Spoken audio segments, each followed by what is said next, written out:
امریکی ریاست منیسوٹا میں آئس فورس کے ہاتھوں ایک اور شہری کی ہلاکت پر ہنگامے پھوٹ پڑے۔ غیر ملکی میڈیا کے مطابق ہفتے کو آئس اہلکاروں نے ٹرمپ انتظامیہ کے امیگریشن کریک ڈاؤن کے خلاف احتجاج کرنے والے 51 سالہ شخص پر فائرنگ کی، جو بعد ازاں اسپتال میں دم توڑ گیا۔ واقعے کے بعد پولیس اور مظاہرین کے درمیان شدید جھڑپیں ہوئیں۔ منیسوٹا پولیس شہر کی سڑکیں میدان جنگ کا منظر پیش کرنے لگی ہیں۔ 7 جنوری کو خاتون ڈرائیور کی ہلاکت کے بعد سے منیسوٹا میں احتجاج کا سلسلہ جاری ہے۔ امریکی ریاست منیسوٹا میں آئس فورس کے ہاتھوں ایک اور شہری کی ہلاکت پر ہنگامے پھوٹ پڑے۔ غیر ملکی میڈیا کے مطابق ہفتے کو آئس اہلکاروں نے ٹرمپ انتظامیہ کے امیگریشن کریک ڈاؤن کے خلاف احتجاج کرنے والے 51 سالہ شخص پر فائرنگ کی، جو بعد ازاں اسپتال میں دم توڑ گیا۔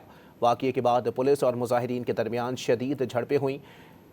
منیسوٹا پولیس شہر کی سڑکیں میدان جنگ کا منظر پیش کرنے لگی ہیں۔ 7 جنوری کو خاتون ڈرائیور کی ہلاکت کے بعد سے منیسوٹا میں احتجاج کا سلسلہ جاری ہے۔